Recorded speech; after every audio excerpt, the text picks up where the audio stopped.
So far we have seen that how you can create a C group, how you can mount a subsystem on a hierarchy, then how you can create a sub C group, how can you start any process into a C group, how you can move a process into C group, or even how you can clear the C groups, or how you can move or start a daemon into a C group. So we have seen so much of things, but we haven't uh, really added the configuration or the changes which we have made into the system into a configuration file.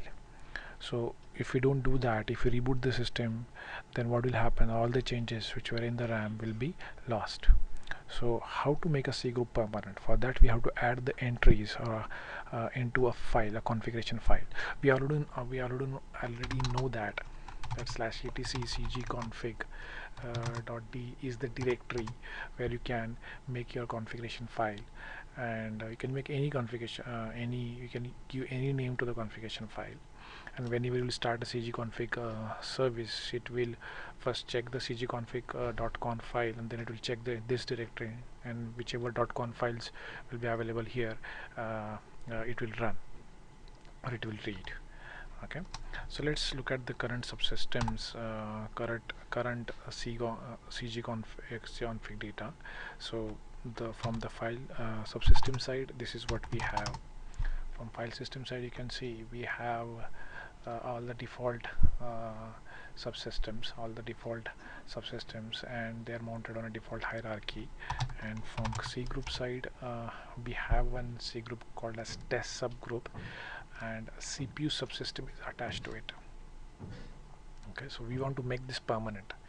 So if we do cg snapshot -s, you see that you all have these default subsystems mounted on default hierarchies, whereas we have one C group named test subgroup, and the CPU subsystem is attached to it. We want to make it permanent. To make it permanent, it's very easy. What we can do, we can use a command called we can use a command called as cg snapshot itself, which we used here. But instead of just using a cg snapshot, you can use a -f switch, and we can place cgconfig configuration file into cgconfig.d directory. For example, taste.conf, I will say. Okay, hyphen is for bypassing the warning messages. So let me hit the enter. Okay, so let me see /etc cgconfig.d test.conf file.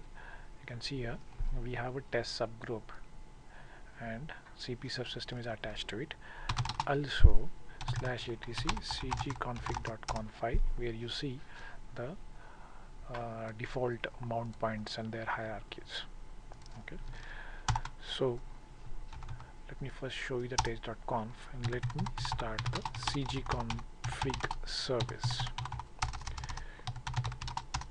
So the moment I start a cgconfig service, it will go into the cgconf. It will first start the cgconfig.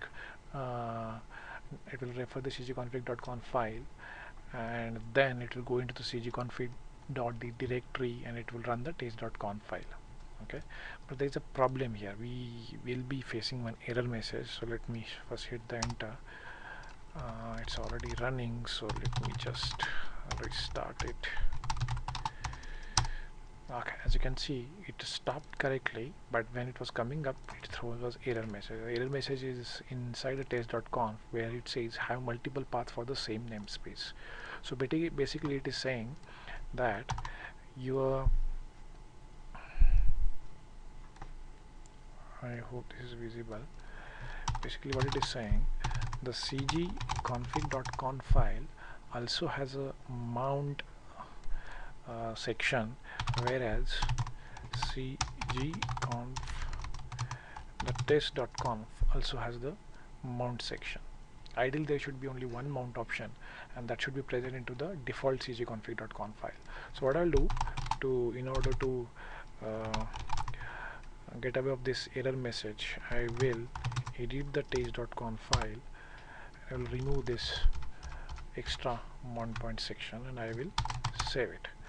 Now let me restart the service, and as you can see, the system has been the service has been restarted without any error message, and we have permanent test subgroup present into our system which has a CPU subsystem attached to it. So this is how you make a configuration file, and you save your changes across the system reboot.